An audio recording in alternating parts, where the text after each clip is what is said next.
The person that I want to be is not who I currently am. It's very brutal to say, but look at yourself in the mirror and just know that you could be so much better than what you are. I've been on a bit of a life journey in 2023 of trying to better myself in all of these other ways inside of running and outside, whether that's improving my diet finally, improving my schedule, improving my sleep, improving my discipline. And now when I look in the mirror, I look at myself and I see a fucking loser. And that sounds crazy, but too much time is spent thinking about what you want to do with your life, and you get addicted to video games.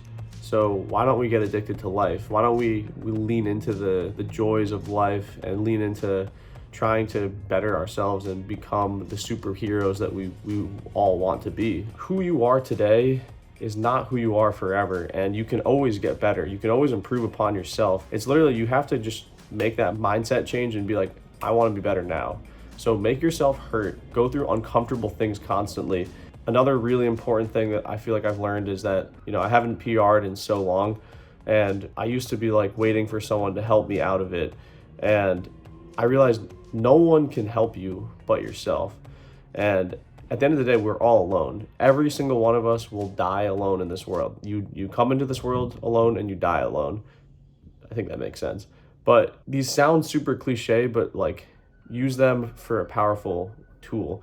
So basically, like, me being alone and being okay with it means that I just realize that I have to be accountable for myself, and I can't wait for someone to be accountable for me. However, having friends and family and people who really want to see you achieve your goals around you is helpful.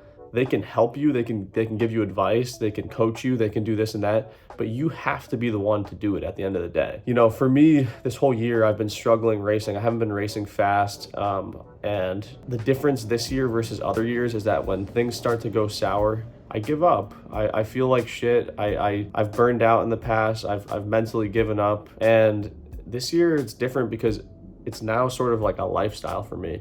I feel like I'm married to this game forever, and I can actually see a longer term plan, and that's because I've created a long-term plan. You shouldn't be looking at your instant results as like who you are as a person. Obviously, separate yourself from your results, but create that laundry list, create that task list of things that you need to do to get better. So also, for years, I've had post-tib and Achilles issues, and I just kept thinking, like, if I rest up more, it'll go away. And that just wasn't the case. I've had post-tib issues for 3 years, but this year I said, fuck it. I'm going to actually start lifting and be on a really good lift plan and go on a really good rehab plan. And all of a sudden, 6 months later, through trial and tribulation, my Achilles and heel and all that stuff and my post-tib, they're actually feeling good again.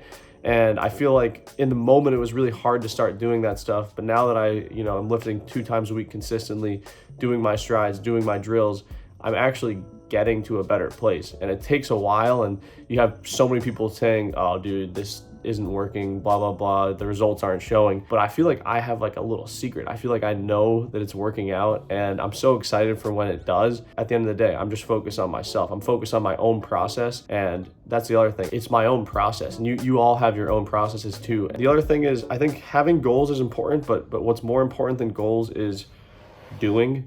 And by doing, I mean like sticking to your routine or building a great body of work that makes you an overall better person, and learning more about who you are through suffering and pain and just grinding. You can't be afraid to fail. I have literally made a living off of YouTube because you guys get to see me constantly fail. I've probably had more bad races than I've had good races on YouTube. Don't be so hard on yourself or afraid of failing in a race. The last couple years, I'll admit, I've been really afraid to race because it's just gone so poorly, and I've gone through motivational up and downs for a while up until this year where I finally kind of got on a good plan. But don't feel like you're letting people down, because you're not. No one cares how you do. That's the other thing, guys. Literally, nobody cares how you do. And I want to be careful with how I say that, because I think you guys care how I do, but it's not that deep. And before a race, if you're afraid that you're going to let down your coach or your teammates or your friends and family, just know that if you give an honest effort, that's all that literally matters. And like, you're not going to embarrass yourself. Guys, if anything, I'm going to embarrass myself. I'll run like shit and 20,000 people have to watch that, and that's that. But you know, in the running world, I probably get more flack than about 99% of people in this like little running world niche, and I'm okay with it. And it doesn't impact me at this point. So just know that it's not that bad. If you're truly being yourself and you're just actually going out and racing, man in the arena. That's Teddy Roosevelt. Great little poem / speech. Like, at the end of the day, the people who go out and compete are the people that you have to respect the most, because putting yourself out there is scary. It's hard to do, but I guarantee you that doing the hard things that you don't really want to do, that is what is going to make you tougher. That will make you a better person overall. And again, like, I'm having some of like the slowest times I've run in a super long time, but I also feel like I'm learning the most about myself because I'm so deep in this like process of kind of getting out. So I'm just excited to keep taking you guys along on this journey, and I'm actually basically training. I'm not taking a break this summer into the fall. I'm excited to just show you guys some progression finally, because I think I'm at the bottom of where I'm at, and I feel like I'm so much better than where my like races are showing. But obviously results are results, and that's all I can, you know, for that aspect, that's the only thing I can really base anything on right now. Thank you, Factor, for sponsoring today's video, guys. Allie and I are about to head off to Europe, and I just hit the gym and I'm hungry, I'm tired, and we don't have time to be cooking the day before we leave because we just have to do a lot of packing. So thank God Factor exists, because we need to eat quickly, eat efficiently. Guys, I'm gonna walk you quickly through how to make your Factor meal. Tonight I'll be making garlic and herb chicken breast, so looks delicious. Stab a couple holes in there, put it in the microwave for 2 minutes. Things I love about Factor is that it's fresh and never frozen, and it's the #1 heat up meal kit in America right now, so I absolutely love it. If you're trying to cut back on takeout, Factor is the way to go. It's a lot cheaper than takeout, but it tastes just as good, and it's way more nutritious than most meals out there. Guys, there's also 34 plus chef prepared, dietitian approved meals you can get. So there are so many meals out there, and I have never come across a Factor meal that I do not absolutely love. All right, guys. And there you go, folks. Looks amazing. This chicken's gonna help me replenish those muscles after an incredible lift that I had today. Broccoli's a hitter.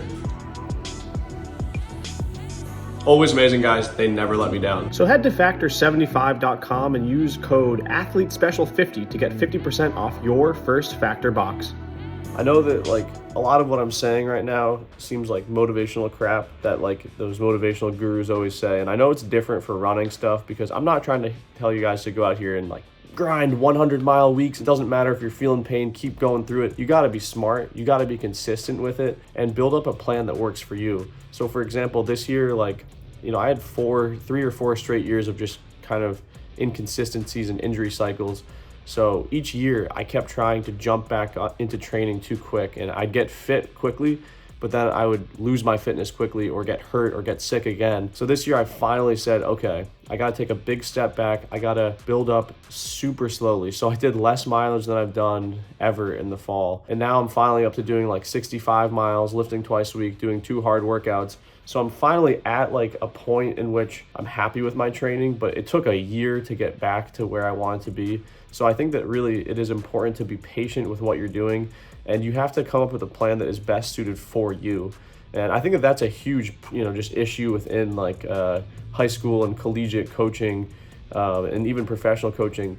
A lot of these programs are one size fits all, and that kind of is why I would say probably 75% of kids who go D1, D2, and D3 in college leave saying that they didn't like their college coach and that it wasn't a good program. Thankfully, I really liked my college coach. Coach Bonzi was a phenomenal coach. I think he did a great job with me, so I'm not saying that. But I think that a lot of these programs out there, you know, once you get hurt or sick, it's really hard to get back on the horse because you kind of just have to catch up to your teammates. But in doing that, you might get hurt again on your rise back up, and then you're in even worse shape when you come back. And then that's the injury cycle. That's basically the basis of it. What I'm suggesting is, like, if you have the opportunity, really build a plan that is best suited for you, and be patient with it. Don't do stuff too hard. So in some ways, I'm saying the opposite of grind, but do it in an intelligent type of way. I think that most people who watch my videos want to be like someone, you know, they want to be a hero. And that's sort of, I've always wanted to be like just a total fucking dog. And if I look back at a lot of the things I've done, and especially in the last couple of years, it's in my whole life, it's like, well, the reflection of the things I've done is not what the superhero I want to be would do. So now I'm starting to reframe and change the things I want to do. And maybe I'm just going through a bit of a metamorphosis because I'm about to be 26. I'm not like a kid anymore. I've had a couple years out of college where you kind of start to grow up a little bit and you start to have to take responsibility. And I'll admit, I'm very immature for my age, but at least you guys can enjoy watching a 25-year-old flounder and try to become an adult. And you can say what you want about me, but I'm really enjoying the process of trying to better myself as a person. And the other thing I was gonna say is, don't be afraid to compliment other people and genuinely compliment them. I suggest that, you know, if you have something that you'd like to say to someone that you really appreciate, then let that person know, because your actions can directly impact like that other person's life and even your own. And giving back is a super important part of the process of becoming just an overall better person. And if you don't give back what you're trying to do, what's the point of you doing it in the first place? Like, once you're dead and gone, then all of the stuff you didn't matter. So, you know, teach others lessons that you have learned, because if they've learned those lessons, then your legacy will remain. This was a really weird ramble, and I'm not sure what we're gonna do with this. I enjoyed talking to you guys though, and let me know down below if you're interested in this type of rambly content, and if so, then maybe we'll do some more like this. But we'll see you guys soon.